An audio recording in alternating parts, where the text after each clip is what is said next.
हा हा हा हा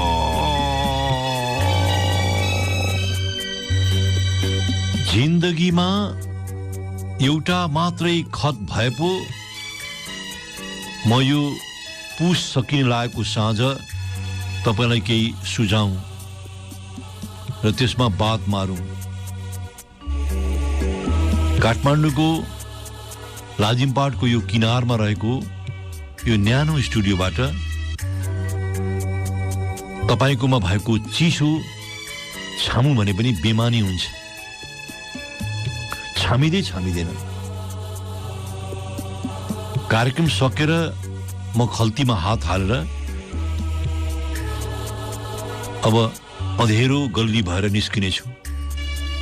धरोधरमा म तपाईसितको शीतको कठाङ्ग्रिदो चिसो सँगै साटिएको हुन्छु। तपाई हाम्रो जीवनमा एउटा खत भए पो देखाउनु, एउटा खत भए पो देखाउनु। सयौं खत बोकेर हिँड्छौँ हामी कि बाहिर -20 पुगेको तापक्रमको बेला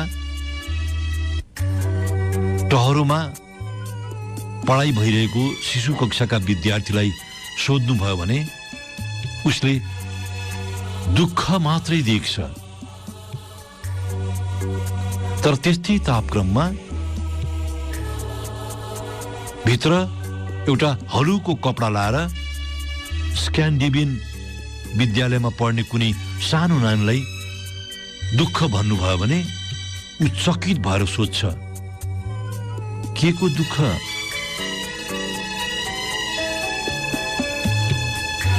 बुद्ध यहाँ पटक पटक नाजवाफ हुन्छन् मित्र, पटक पटक। हुम्लाको अमुक गाउँको त्यो टहरे शिशु कक्षामा पटक पटक घरिघरि आएर हैरान पार्छन् बुद्ध। यहाँ बुद्ध संकेत मात्रै हुन्। तपाई हामीसित थिग्रिएका दुःखका सिर्कनाहरू खत भएर बसेका छन्। मैले त्यसैलाई खत भनेको हुँ। एउटा मात्रै खत भए पो देखाई साध्य। दर्जनौं खत देखाएर हामी यो जीवनको महोत्सवमा सामेल छौं। यहाँसम्म पनि हामीसित विरोधाभास भएको छैन। विरोधाभास छँदै छैन। जे छ हामीसित हामी त्यही देखाएर बस्छौं। हाम्रो थपिएको दुःख कहाँनिर फुटेको छ भने हामी दुःखका अचेत अवस्थामा जिन्दगीमा चमत्कारी चक्की खोजी हुन्छौं। हामीसित दुर्घटना त्यहीँनिर हुन्छ। तपाईलाई भएको छ नि, कहिलेकाहीँ टाउको दुख्दा त्यस्तो चक्की मिलोस् लाग्छ नि, छुमन्तर होस् टाउको दुख्ने, निको होस् जस्तो लाग्छ नि, स्वाट चमत्कार होस् जस्तो लाग्छ नि। मैले त्यस्तै चमत्कारी चक्कीको कुरा गरे हुँ कि तपाई जिन्दगीमा त्यस्तै चमत्कारी चक्की खोजी बस्नुहुन्छ। तपाईका दुःख त्यही छ जहाँ तपाईले छोड्नु भएको थियो। त्यो टसमस भएको हुन्न, तर तपाई चमत्कारी चक्कीको खोजमा भौतारिनु भएको छ। दुःख बिर्सिन्छ भनेर। दुःख बिर्सिन्छ त्यसरी? बिर्सिन्न। मित्र, तपाई हाम्रो जीवनमा, यो बाँचेको व्यवहारिक जीवनमा चमत्कारी चक्की अस्तित्वमा हुन्न के? त्यो हुँदै हुन्न। यही अस्तित्वमा देखिन्छ भने पनि केवल त्यो मनोरञ्जनका लागि मात्र उपलब्ध हुन्छ। यदि तपाईलाई कसैलाई चमत्कार चक्की उपलब्ध भएको जस्तो लागेको छ भने त्यो मनोरञ्जनका लागि मात्र उपलब्ध भएको हो। तपाईसित उपलब्ध भनेकै तपाईको सजगता हो, तपाईको होस हो, तपाईको तत्परता हो। तपाई यिनीलाई पन्छाएर चमत्कारी चक्कीको न्यानो ओढ्नुहुन्छ। विरोधाभास त्यति हो, अन्तर्द्वन्द्व त्यति हो। यो जिन्दगीमा तपाईँ अघिल्तिरका चुनौतीहरूलाई तपाईँले कद घटाएर राख्दैमा ती सानो हुने होइनन्। तपाईँले आफ्नो कद बढाए मात्रै तपाईँका समस्याहरू, तपाईँका चुनौतीहरू सानो हुने हुन्। तपाईँलाई लाग्छ मेरा दुःखका कदहरू घटाइदियो भने दुःख हट्यो, होइन। हेर्नुहोस्, सानो परिघटना हो जिन्दगीको, हामी चुक्छौँ। हामीलाई लाग्छ कठिनाइहरूलाई छोट्याउँदा ती सकिन्छन्, होइन। सायद आफ्ना ध्यानहरूलाई, आफ्ना सोचहरूलाई, आफ्ना होसहरूलाई ट्युनिङ मात्रै गर्दा पुग्छ। राम्रो ट्युनको पिस नबनुन्जेल म्युजिक एरेन्जरहरू रोकिन्न नि हो। जिन्दगीले त्यस्तै ट्युनिङ खोजेको हुन्छ, एउटा राम्रो धुन निकाल्न। हामी त्यही चुक्छौँ र चमत्कारी चक्की मिलेन भनेर यो जाडोलाई सरापेर बस्या हुन्छौँ हामी। मित्र, बेला भयो तपाईँले आफ्नो जीवनको हाकिम को हो भनेर चिन्ने, बस के बस, मालिक। यहीँले तपाईँ देख्नुहुनेछ जीवनको आफ्नो ध्रुवतारा। ध्रुवतारा आकाशमा मानिसहरूले करोडौँ वर्षसम्म अनुभव गरेर पत्ता लगाएको तारा हो, जसले जहिल्यै मानिसहरूलाई दिशाभ्रमबाट जोगाएको छ। यात्राका सारा आशंकाहरू मेटाएको छ। यतिखेर तपाईँतिरको आकाश कस्तो छ म भन्न सक्दिनँ, तर चिसो कठाङ्ग्रिदो रात तपाईँ आकाशतिर फर्किएर हेर्नुहुन्छ भने उत्तरतिर चम्किलो ज्योतिको डल्लो तपाईँ सजिलै देख्न सक्नुहुन्छ। तपाईँ सायदै कहिले ध्रुवतारा पहिल्याएर अँधेरी रातमा हिँड्नुभएको छ होला, सायदै कहिले।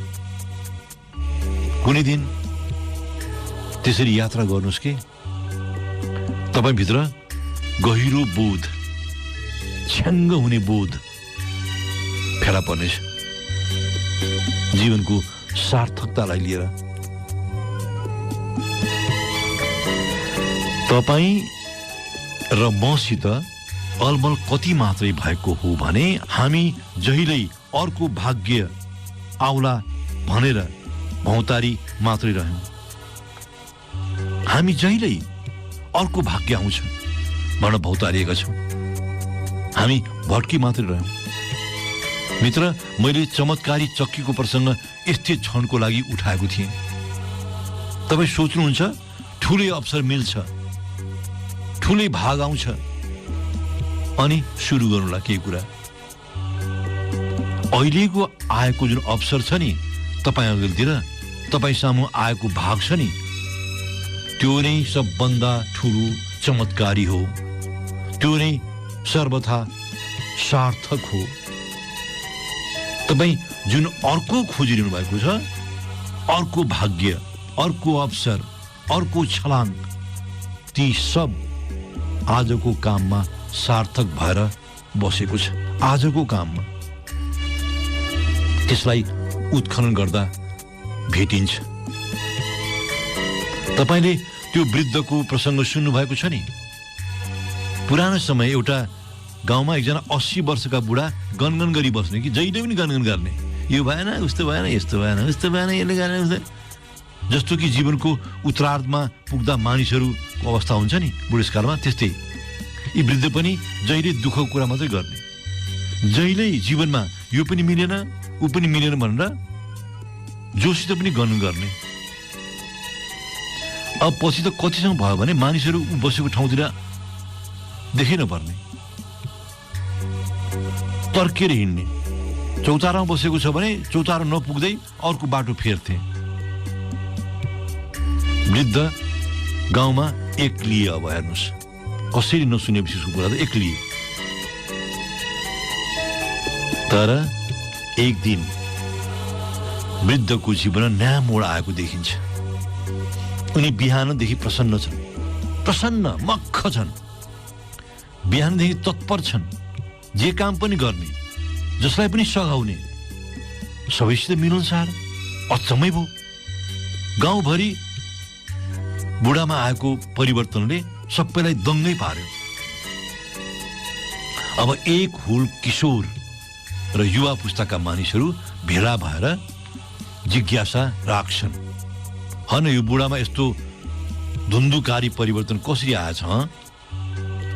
हिजोसम्म उनी झोक्रिएर बस्ने, त्यस्तो गर्थे, गनगन मात्रै गर्थे। के त्यस्तो चमत्कारी चक्की खाएछन् उनले? सबैजना निचोडमा पुग्छन्, बुढासित सोध्ने, बुढालाई गएर भेट्ने, कसरी भयो त यस्तो परिवर्तन भनेर।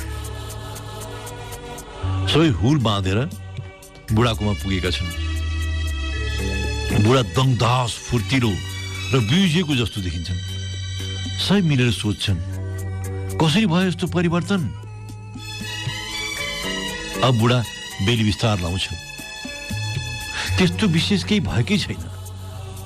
तपाईँलाई थाहा छ, म 80 पुगिसकेँ। 80 वर्षसम्म खुसी खोजी भौँतारिरहेँ। 80 वर्षसम्म म खुसी खोजेर भौँतारिरहेँ। सम्झिनुहोस् त, यता मिल्ला कि उता मिल्ला कि भनेर म छटपटी बसेँ।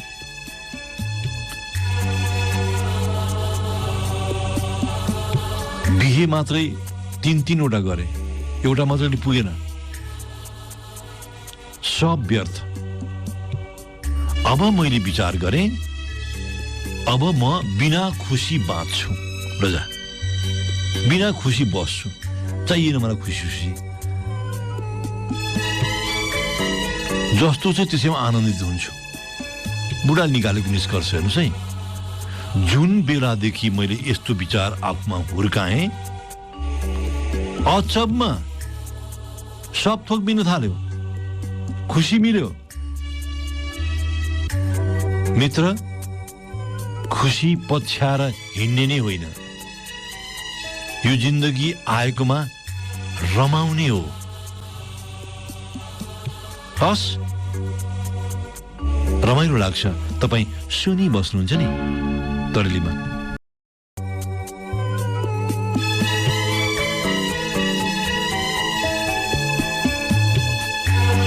मैले धेरैको बीचमा यो सुनेको छु।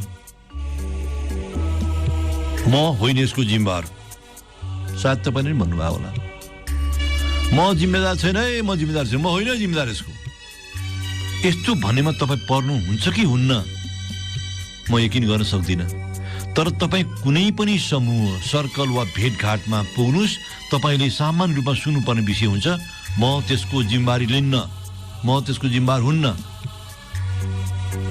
ठ्याम्मै यही रूपमा नहोला, तर अधिकांश विषय र प्रसङ्गमा हामीले पनि यस्तै गरेका छौँ, बिहोरेका छौँ। त्यस्तो भए म जिम्मेवार छुइनँ। सजिलै भन्ने बोली बनाएका छौँ हामीले यसलाई। अपराध, त्यो पनि जघन्य अपराध बोधमा बाहेक हामीले कसैले पनि यस्तो भनेका सुनेका छैनौँ, यो सब मैले गरेको हो, यो सब मैले गर्दा भएको हो, म यसको पूर्ण जिम्मेवारी लिन्छु भनेको सुन्नुभएको छ?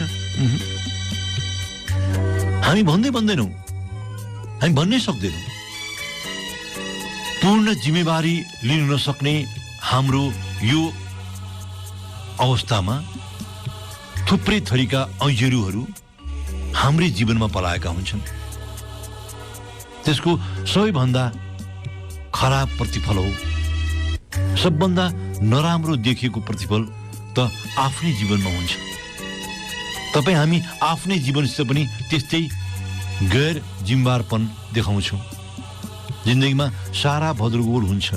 हामी भन्छौँ म मात्रै होइन जिम्मेवार, यी सब भएकोले भएको हो। हेर्नुहोस्, तपाईँ आफ्नो भनाइमा ठिक हुनुहुन्छ होला, वा हुन सकोस् तपाईँ ठिकै हुनुहोस्। चिन्ता त्यसको हुँदै होइन। चिन्ता के मात्रै हो भने तपाईँले जिम्मेवारी नलिरहँदा तपाईँसित रहेको जुन आन्तरिक रैथाने शक्ति छ, ऊर्जा केन्द्र छ नि, त्यो हस्तान्तरण हुनु पुग्दछ, त्यो बाँडिन्छ, अरूमा पर्छ। तपाईसित निजी रूपमा रहने तपाईको शक्ति तपाई सजिलै अरूमा सार्नुहुन्छ। तपाई जिम्मेवारी लिने भनेर पर सर्नु भनेको तपाई आफ्नो जीवनको निर्णयकर्ता हुनुहुन्न। तपाई आफ्नो मालिकत्व हस्तान्तरण गर्न खोज्नुहुन्छ। हेर्नुस् कस्तो छेस्को जस्तो विषय छ, तर जीवनलाई यसले कति ठुलो प्रभाव दिन खोज्दछ। आफ्ना जीवनका बारे जिम्मेवारी नलिँदा तपाई भित्रको सुख शान्ति बिथोलियो, अरूले गिजोली दिए, तपाईले समातेको बाटो अरूले अतिक्रमित गरिदिए, बिल्लीमाट पर्नुभयो तपाई। तपाईको जिन्दगीमा थुप्रै राम्रा कुराहरू भएका छन् मित्र। यो विश्वास जुन छ नि संसारमा राम्रा हुन्छन् भन्ने, त्यसलाई कसैले पनि रोक्न सक्दैन। कसैले तपाईलाई आफूभित्रको ऊर्जासम्म पुग्न रोक्न सक्दैन। तपाई भित्रको शक्ति, तपाई भित्रको ऊर्जाको मालिक तपाई मात्रै हो, तपाई मात्रै हो। हामी यही शक्ति पहिचान गर्दैनौँ, यही शक्तिको खेतीपाती गर्दैनौँ र झुक्किन्छौँ, जहिल्यै पछारिन्छौँ, जहिल्यै।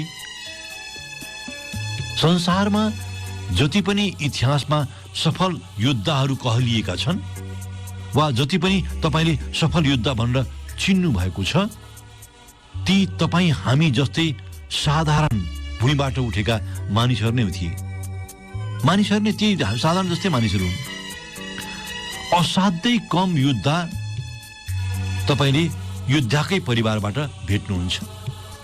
महान योद्धाहरू महान अस्त्र लिएर योद्धा भएकै होइनन्।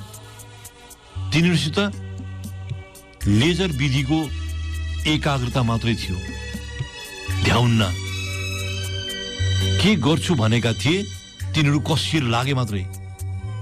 तिनले साधारण जीवनमै हुँदा आफूसित भएको अथाह शक्ति र ऊर्जालाई जोडजाम गरे र फारो गरेर उपयोग पनि गरे।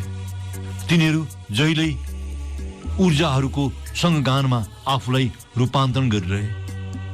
जनावरहरूमा हात्तीको स्वभाव तपाईले अवलोकन गर्नुभएको छैन होला। हात्तीलाई थुप्रै राम्रा गुणका मालिक भनिन्छ। त्यसैले पनि गणेशलाई भगवानको परिकल्पना गर्दा हात्तीको टाउको प्रतिष्ठापन गरिएको हुनुपर्छ। सबभन्दा बेजोड चाहिँ हात्तीसित रहने एकाग्रता र प्रफुल्लता, यसले हात्तीलाई बुद्धिमान बनाइरहन्छ। एउटा प्रसङ्गमा एउटा बडेमानको पिपल रुख मुनि हात्ती रुखका डाँठ र पातहरू चपाएर बसिरहेको देखिन्छ। अकस्मात एउटा झिङ्गा भुनभुनाउँदै हात्तीको कानमा आएर अवतरण गर्दछ। हात्ती मस्त डाँठ चपाएर बसेछ र झिङ्गालाई धपाउने जरुरत पनि देख्दैन। अब झिङ्गाहरू बढी जोडले कानको प्वाल नजिकै गएर भुनभुनाउँछन्, तर हात्तीलाई ती कुनै पनि कुराले छुँदैन। अब झिङ्गा रिसले आगो हुन्छ र कराउँछ, हन तिमी बहिरा हो क्या हो? हात्ती टाउको हल्लाएर भन्छ, होइन म कहाँ बहिरो हो र? किन त म यस्तो कराएर बोलिराखेको छु, तिमी नसुने नै गर्छु त? झिङ्गा बोल्छ। हेर्नुहोस् है, अब हात्ती अहिले पनि स्थिर डाँठ र पात चपाई चपाई भन्छ, तिमी कति साह्रो बेचेन हौ, किन यति छटपटिएको? अब झिङ्गा बोल्छ, मलाई सबै कुराले ध्यान तोड्छ। जे देख्छु, जे सुन्छु, सबले मेरो ध्यान च्यातिन्छ। प्रकाशले, छायाले, बतासले, संवादले मेरो बेचैनी बढाइहाल्छ। म छटपटिहाल्छु। मलाई ठाउँ नछाडी धरै हुन्न। अनि तिम्रो रहस्य के हो भन त? झिङ्गा हात्तीलाई प्रति प्रश्न गर्दछ। अब हात्ती डाँठ चपाउन रोकिन्छ र भन्छ, मेरो पाँचै ज्ञानेन्द्रियहरू मेरो आन्तरिक शक्तिमाथि हाबी छैनन्, किनकि तिनले मेरो विचार र ध्यानमाथि शासन गर्दैनन्। म मेरा विचार र मस्तिष्कमाथि पूर्ण नियन्त्रण राख्दछु। त्यसैले म आफ्नो ध्यानलाई कुनै ठाउँमा एकाग्र पार्न सक्छु। त्यसैले म कुनै पनि भुनभुनाहट वा अवरोधलाई सजिलै व्यवस्था गर्न सक्छु। म यतिखेर खान संलग्न छु। मेरा सारा ध्यान खाना र त्यसको रुचिमा मात्र केन्द्रित छ। त्यसैले म खाने कुरामा स्वाद भेटिरहेको छु। त्यसैले म खुश छु, निश्चल छु र स्थिर पनि। हात्ती बडे मानको जनावर हो, तर मानिसको लागि असल साथी पनि। हात्तीको अविचलितपना र हात्तीको प्रसन्न रहने खुबीको मानिस कायल छन्। हामी विचलित भएका छौँ के धेरै सन्दर्भमा। त्यसैले पनि तपाईँ धेरै थोकमा भन्ने गर्नुहुन्छ, म जिम्मेवार छुइनँ है भन्न। यसले तपाईँभित्रको एकाग्रता खलबल्याएको छ कि, र खलबलिएको एकाग्रताले तपाईँ आफूभित्रको ऊर्जा, आफूभित्रको शक्तिमाथि नियन्त्रण गर्न सकिराख्नु भएको छैन। चेसमा एउटा सानो चालमा सारा खेल बिग्रिन्छ नि, हाम्रो त्यस्तै भएको छ। हामी आफ्नै खेलमा, आफ्नै चालबाट आफै मात हुने गरेका छौँ। हामी यो जिन्दगीमा अरू थोक ठोकुवा गर्न सकौँ नसकौँ, एक थोक पक्का ठोकुवा गर्न सक्छौँ। पक्का ठोकुवा गर्न सक्ने ठाउँ जिन्दगीमा कुनै एउटा कुइनेटोमा, कुनै एउटा अल्झोमा हुन्छ। हामी जिन्दगीमा हार अनुभव गरेर हताश हुन्छौँ। तपाईँ आँखा चिम्म गरेर एकपटक आफ्नो जीवनका घटनावलीहरू रिवाइन्ड गर्नुहोला। रिवाइन्ड गर्नुहोस् त। जिन्दगीसित त्यस्तो मोड देखिन्छ जहाँ केही लागेन, जिन्दगीसित तपाईँ पराजित। केही लागेन, तपाईँ पराजित। हरेकसित भएको चाहिँ फेरि यस्तो हो, हेर्नुहोस् है, म तपाईँसित मात्र केन्द्रित भइन। हरेकसित एउटा मोड आउँछ जहाँ ऊ केही गर्न सक्दैन, केवल पराजयलाई लिएर बाँच्न बाहेक। तपाईँसित र मसित यो हारलाई, यो पराजयलाई लिएर कतै केही भएको हो भने एकै थोक भएको हो। हामी एउटै हारमा घुँडा दोब्र्याएर थचक्क भयौँ। हामी पराजयमा निख्रियौँ। तपाईँ हामी मध्ये धेरैले आफ्नो व्यवसाय नै छोडिदियौँ। कतिपयले कामै बन्द गर्यौँ। एउटा धुन निस्किएन, तपाईँले गिटारै बजाउन चाहनु भएन, चटक्कै छोड्ने, पर्लक्कै पल्टिहाल्ने।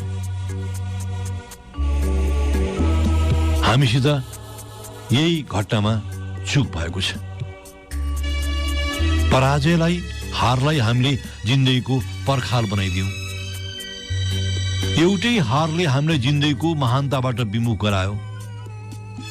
जिन्दगीको महानताबाट विमुख बनायो। हेर्नुहोस्, मिहिन गरी हेर्नु होला। एउटा हारले तपाईँ जिन्दगीको महानताका लागि रोकिनु भएको छ। हिमाल आरोहीहरूसित आरोहण र आरोहण मात्रै हुन्छ, अर्थोक हुँदैन।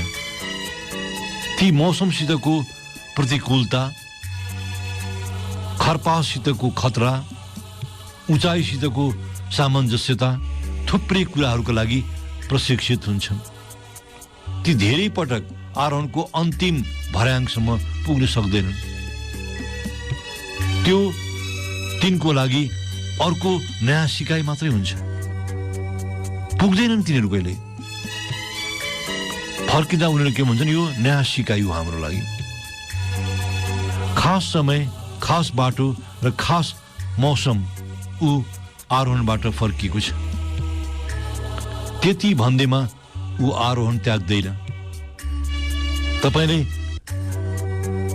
संगीतकारहरूको लागि साना साना टुक्रा बाँसुरीका, साना साना टुक्रा गिटारका र साना साना टुक्रा सितारका धुन बनाउनेहरू, एरेन्जरहरू कहिलेकाहीँ महिनौ लाउँछन् एउटा सानो टुक्रा धुन निकाल्न। ती कहिल्यै म हारे भन्दैनन्। सुन्नुभएको छ कुनै संगीतकारले म हारे भनेको? सुन्नु भएको छैन। हारे भन्दै भन्दैन। ती एउटा मन छुने धुनमा निरन्तर रहन्छन्। आरोहण परित्याग गर्दैनन् आरोहीहरू। ती निरन्तर एउटा बाटो, एउटा सही मौसम र एउटा सही समयलाई समायोजन गरिरहेका हुन्छ। हाम्रो जिन्दगीसित पनि त्यही छ मित्र। जति ठुलो असफलता, जति ठुलो पराजय हामीले बेहोर्यौं, त्यति नै ठुलो सिकाइ हामीले भेट्टाएका छौँ। पराजयले दिने भनेको सिकाइ मात्रै हो, अर्थक हुँदै होइन। तपाईले क्रिकेट खेलका श्रीलङ्कन खेलाडी मार्वन अट्टापट्टुका बारेमा सुन्नुभएको होला। अट्टापट्टुको दिमागमा एउटा कुरा मात्रै हुन्थ्यो, क्रिकेट, क्रिकेट र क्रिकेट। अब कडा अभ्यास र मेहनत स्वरूप अट्टापट्टुले पहिलोपल्ट श्रीलङ्काको टेस्ट टिममा टेक्ने अवसर पाउँछन्। हेर्नुहोस्, डेब्यू गर्ने अवसर पाउँछन्। हेर्नुहोस्, पहिलो इनिङ्समा जब उनी खेल्न पुग्छन् 0मा आउट। दोस्रो इनिङको खेलमा उनलाई खेल्न दिइन्छ, 0मा आउट, फेरि पनि 0मा आउट। अट्टापट्टु जीवनको पहिलो टेस्ट म्याच पुराका पुरा पराजय बोकेर फर्किन्छन्। उनलाई टिमबाट निकालिन्छ। अब उनी रोकिन्नन्, फर्किन्नन्। अभ्यास, अभ्यास र कडा अभ्यास। उनी निरन्तर एक दिन होइन, 2 दिन होइन, महिनौ फर्स्ट क्लास म्याचमा राम्रो गर्दैछन्। उनी 21 महिनापछि उनलाई फेरि ल्याइन्छ। पहिलो इनिङ्समा उनी 0मा आउट, दोस्रो इनिङमा खेल्छन् 1 रनमा आउट, टिमबाट बाहिर। हेर्नुहोस्, अट्टापट्टु यहाँ पनि रोकिन्नन्, छोडछाड पार्दैनन्। अभ्यास, केवल अभ्यास र अभ्यास मात्रै।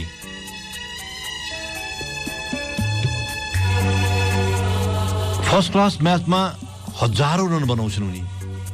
17 महिनापछि उनलाई फेरि पनि टिममा ल्याइन्छ खेलाउन। पहिलो इनिङ्स 0मा आउट, दोस्रो इनिङ्स 0मा आउट, फेरि टिमबाट बाहिरिए उनी। तर उनको अभ्यास रोकेन, उनी पराजयले रोकिन्नन्। लगातार र निरन्तरको अभ्यास गरिरहन्छन्। 3 वर्षपछि उनलाई फेरि खेल्ने मौका दिइन्छ। अब यो पटक अट्टापट्टु चुक्दैनन्। श्रीलङ्काबाट 16वटा 100 रन र 6वटा 200 रन बनाउने खेलाडी भउन पुग्छन् र श्रीलङ्काको क्रिकेट टोलीको सर्वाधिक सफल कप्तान पनि बन्छन् उनी। एउटा खेलाडी आफ्नो जीवनको दोस्रो रन बनाउन 6 वर्ष लाउँछ। हेर्नुहोस्, र सर्वाधिक सफल कप्तान बन्न सक्छ। तपाईको मनले गर्ने छोटो प्रयास, सानो प्रयासले जहिल्यै ठूलो परिणाम दिएको छ। अमेरिकी मनोवैज्ञानिक संघले मासिक रूपमा एउटा जर्नल निकाल्छ कि पर्सनालिटी एन्ड सोशल साइकोलोजी। त्यसले गरेको एउटा अनुसन्धानले के तथ्य निकालेको छ भने जिन्दगीमा प्रतिकूलता बिहोरेकाहरूले धेरै सन्तुष्ट, धेरै खुश जिन्दगी बिताउने गरेका छन्। कहिल्यै विपद सामना नगरेको भन्दा विपद सामना गर्नेहरूले जीवनका उतार चढावहरूलाई असाध्यै सुखद गरी बिहोरेका छन्। असाध्यै। ठोकिएर लड्नेहरू पर्लक्क नउठ्ने हो भने सकिगयो नि, सकि त गयो। पराजयले दिने पीडा र दुःख तपाईँ होइन, त्यो पराजयको हो कि। तपाईँको भएको कुरो के मात्रै हो भने तपाईँ उँधो मुन्टो लड्नु भएको छ भने मुन्टो आकाशतिर फर्काउनुहुन्छ र फेरि उठ्नुहुन्छ। उठेर फेरि भिड्ने हो। त्यो 8,000 को उचाइमा एक मुठी सास तानेर हिँड्ने आरोहीहरू शिखरसितको पराजयलाई कहिल्यै आफ्नो भन्दैनन्। ती निरन्तर हुनुमा मात्रै शिखर देख्छन्। मार्था स्टिवार्ट अमेरिकी खुद्रा व्यापारी हुन् र त्योभन्दा पनि उनी लेखक र टेलिभिजन प्रस्तुता पनि हुन्। ई कमर्समा उनको व्यापारिक साम्राज्य नै छ। स्टक कारोबारको एउटा मुद्दामा उनी दोषी ठहरिन्छन् हेर्नुहोस् र 5 महिना जेल पर्छिन्। खरबपति महिला सब थोक स्वाहा हुन्छ। जेलबाट निस्केपछि उनले फेरि विनम्र सुरुवात गर्छिन्। 1 वर्ष लाग्दैन, उनी फेरि कम्पनीको डाइरेक्टरमा उक्लिन्छन्। आज उनी अमेरिकी व्यापारिक प्रतिष्ठानकी शिखरमा छिन्। मार्था स्टिवार्ट लिभिङ पत्रिका प्रकाशित गर्छिन्। वार्ता अघितिर पराजय केवल प्रयास मात्रै हो। नयाँ बाटो, नयाँ मौसम र नयाँ समयमा शिखरमा पुग्ने प्रयास। मित्र, तपाईँ यो जाडोमा किन कक्रक्क परेको? तपाईलाई मिलेको पराजयले तपाईलाई अर्कै उचाइमा लान खोजिरहेको छ। तपाईलाई अर्को महानतामा उभ्याउन खोजिरहेको छ। जिन्दगीमा पराजयसित नरोकिनु तपाईको महानताको यात्रा हो। तपाईँ जिन्दगीसितको अभ्यास र अभ्यासमा मात्र हुनुहुन्छ। हस्, कति राम्रो तरेलीमा बसिरहनु भयो। मन प्रफुल्ल भएको छ। त्यसो भए म छुट्टियौँ। म भन्छु भिजा।